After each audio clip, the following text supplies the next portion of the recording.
Global warming વચ્ચે પ્લાસ્ટિકનો નિકાલ કરવો માનવજાતિ માટે માથાના દુખાવા સમાન છે. પ્લાસ્ટિકને કારણે મોટી સંખ્યામાં પ્રદૂષણ વધી રહ્યું છે અને તેનો નિકાલ કરવો પણ મુશ્કેલ છે.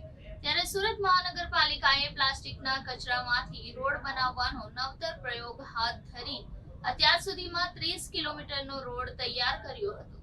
સુરત સહિત સમગ્ર વિશ્વ પ્લાસ્ટિકના દૂષણ સામે ઝઝૂમી રહ્યું છે અને પ્લાસ્ટિકનો ઉપયોગ ઓછો થાય તેવા પ્રયાસો વચ્ચે સુરત પાલિકાએ ડામરની જગ્યાએ પ્લાસ્ટિકનો ઉપયોગ કરીને રોડ બનાવવાનો પાયલોટ પ્રોજેક્ટ શરૂ કર્યો છે.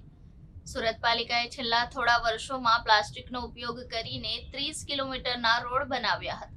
પાલિકા દ્વારા વેસ્ટ પ્લાસ્ટિકમાંથી રોડ બનાવવા માટે સુરત શહેરમાં જમા થતા કચરામાંથી રોજનો 125 ટન પ્લાસ્ટિકને રિસાયકલિંગ કરવામાં આવે છે અને તેમાંથી દૈનિક 20-80 પ્લેટ્સ બનાવાઈ તેનો ઉપયોગ વિવિધ પ્લાસ્ટિક પ્રોડક્ટ માટે કરવામાં આવે છે અને તેમાંથી જ પાલિકાએ રોડ બનાવવાનું શરૂ કર્યું છે.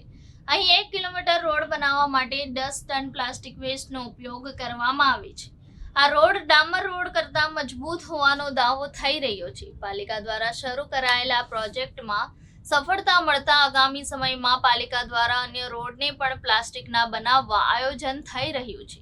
પ્રતિબંધિત પ્લાસ્ટિકનો ઉપયોગ અટકાવવા તથા પ્લાસ્ટિકનો ઉપયોગ ઓછો થાય તે માટે પાલિકા તંત્ર કામગીરી કરી રહ્યું છે. જો આ રીતે દરેક શહેરોમાં અને રાજ્યો પ્લાસ્ટિકના કચરાનો ઉપયોગ કરીને રસ્તાઓ બનાવવામાં આવે તો પ્લાસ્ટિકથી થતા પ્રદૂષણને અટકાવી શકાશે. એટલે આનાથી આપણને 2 લાભ થશે અને બીજું પ્લાસ્ટિક નિકાલ માટે અલગથી કોઈ બજેટ પણ બનાવવાની જરૂર નહીં પડે. આ રસ્તાઓ વર્ષોના વર્ષો સુધી ચાલે છે. સુરત મહાનગરપાલિકા દ્વારા પ્લાસ્ટિક વેસ્ટનો ઉપયોગ કરીને રોડ બનાવવા માટેની કામગીરી હાથ ધરવામાં આવી રહી છે. સુરત શહેરમાં સુમૂલ ડેરી સાથે ટાઈઅપ કરીને અને બીજા જેટલા પણ પ્લાસ્ટિક સેન્ટર્સ છે જ્યાંથી પ્લાસ્ટિક મળી શકે અને એક હેલ્પલાઇન પણ આ બાબતમાં લોન્ચ કરવામાં આવી છે જ્યાં લોકો પ્લાસ્ટિકનું વેસ્ટ આપી શકે.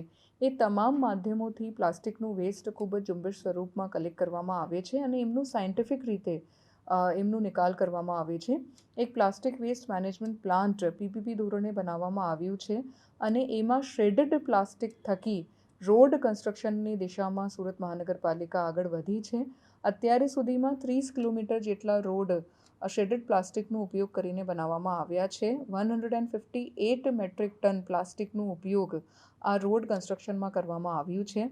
ભવિષ્યમાં પણ વર્ષ 2024-25માં 4.5 કિલોમીટર રોડ પ્લાસ્ટિકનો ઉપયોગ કરીને બનાવવામાં આવે અને 50 મેટ્રિક ટન જેટલું અંદાજિત પ્લાસ્ટિક એના માટે વાપરવામાં આવે એવી રીતનું આયોજન સુરત મહાનગરપાલિકા તરફથી કરવામાં આવ્યું છે.